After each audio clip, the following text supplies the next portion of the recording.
Eric. D'ici là, le déconfinement aura largement commencé, ça fera déjà 3 semaines, et les brigades sanitaires mises en place spécialement seront sur le pont en permanence. Le dispositif Covisan, par exemple, est déjà en place en région parisienne. Il s'agit notamment de tester les personnes qui ont potentiellement contracté le virus. Pour Europe 1, Victor Delande a pu suivre l'une des séances de formation des volontaires hier à Paris.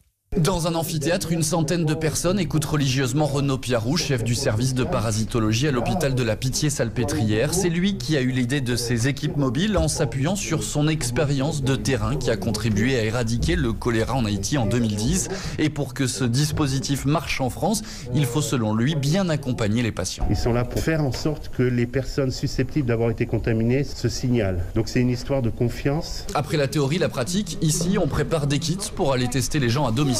Des gants, des surblouses pour qu'ils puissent se protéger, des lunettes de protection. Dans une autre salle, on forme les accompagnateurs, ceux qui seront chargés de parler aux familles.